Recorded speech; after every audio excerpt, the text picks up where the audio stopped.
In this chapter, we're going to study trigonometry. In this lesson, we're going to review the formula for triangle area and the Pythagorean theorem. Okay, everybody. So now we're going to take a look at triangle area and the Pythagorean theorem, which is, stuff that you're familiar with. We're just going to go kind of over familiar ground here. Just make sure that you remember this before we move on. So we're going to be looking at the formula for the area of a triangle, okay, which is area equals 1/2 base times height. And you're familiar with that. Then we're also going to review the Pythagorean theorem, which I know most people, as soon as you say that, they think it's a squared plus b squared equals c squared, right? And that's true. That's good for the most part here. But let's actually take a quick look at this. Before we even get into this, we want to take a look at how you label a triangle. Okay? Whoops, wrong way. So I want you to take a quick look at this triangle here, because this is important in terms of how you label it.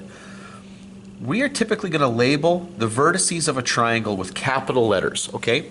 So vertices, capitals. Sides are going to be with the lowercase letters. Okay? We've got uppercase letters and lowercase letters. So uppercase for the vertices, lowercase for the sides here. But there's an important relationship between them. So if this is vertex A, then over here on the other side of the triangle is going to be side A. Here's vertex B. On the other side of the triangle is going to be side B. And if this is vertex C, on the other side of the triangle is going to be side C. And that's how we're going to label the triangle. And so you need to know that.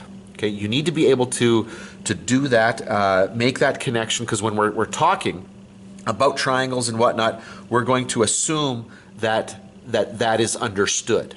Okay? Now, wrong way.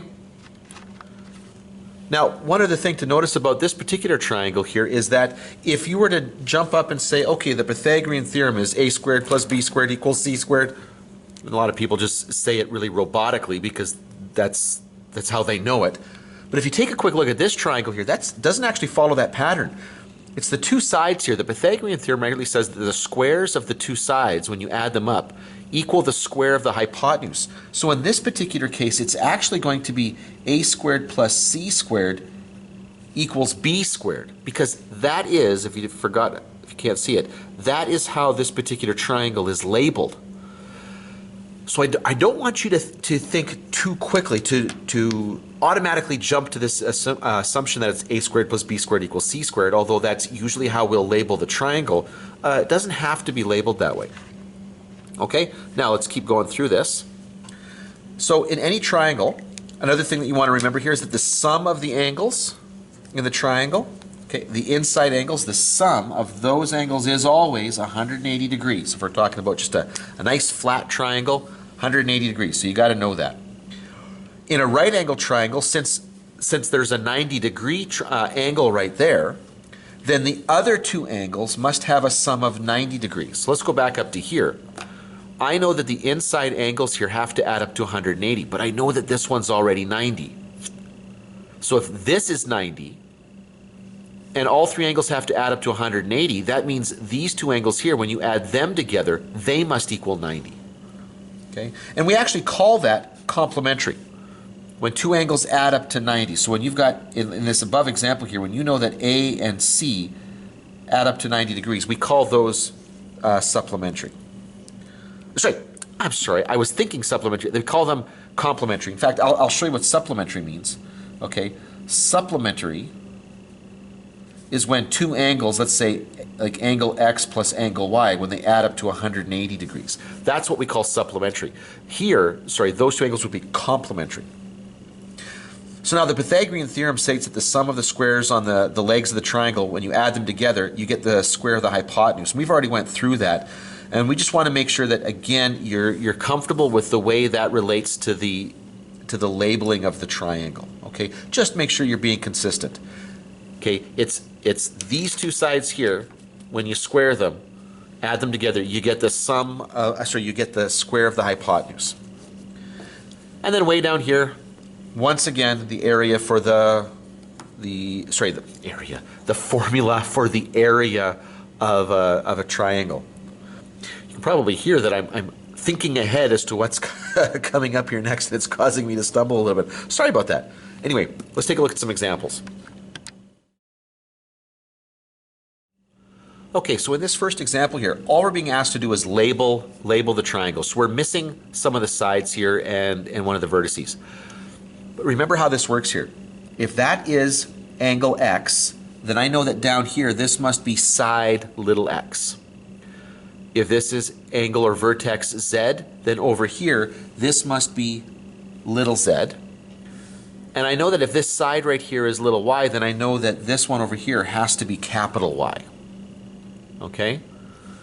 Just like over here, if I know that this vertex here is K, capital K, then I know that the length of that side right there is going to be represented by the little letter k. If this side right here is R, then go across it. And I know it's got to be this one up here because it can't be either one of these two, because these are both right next to the R. So it's got to be this one way over here. Just like this side right here, well, it can't be either one of these that's P. This has got to be the uppercase P right there on the other side of the triangle. So remember, we can draw these little arrows here to connect them all. Same thing here. Okay, it's always the opposite side of the triangle. Just bear that in mind. Okay, now it just so happens that this particular lesson I had actually done in this workbook for a substitute teacher a while ago, so I'm just going to follow through the work here. So calculate the length of the missing side of each of the following to the nearest tenth where appropriate. So what we had here, okay, in this particular triangle is we knew the hypotenuse was 13 and we knew that this side here was 5. What we were missing was side E. Okay, I knew little f and I know little d. I'm looking for E here. So because this is a right angle triangle, and only because it's a right angle triangle can I use the Pythagorean theorem. So I know that little e squared plus f squared must equal d squared. So I plug in what I know. 13 squared, I could plug in the 5 squared here. So e squared plus 25 is equal to 169 when you square those. Now, this sort of question right here, people get wrong all the time because there's a misunderstanding with the Pythagorean theorem. People immediately go a squared plus b squared equals c squared, and then they think I just have to add the two numbers that the squares of the two numbers that I get together. But that's not always the case here. I know the other side of the equation, so instead of adding them together, I actually have to subtract that 25, okay, to get it over. In this case, I know the hypotenuse. I'm not looking for the hypotenuse. I'm looking for something else. So bring that number over by subtracting. Okay, you're going to subtract that 25 from both sides. Then I get e squared equals 144, and the square root of that is 12. Okay, remember, we end with a square root. End with a square root.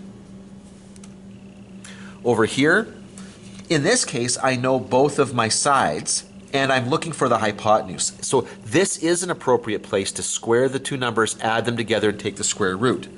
So I'm going to take the 9, square it, take the 11, square it, add them together. And then I got to take the square root of that answer to get what d is, and there's that decimal 14.2. Okay, that's the length of that side. Okay, now in this problem here it says find the measure of the missing angle. Well, okay, this is a right angle triangle because I can see that. That little mark there means that this is 90 degrees, so I know that.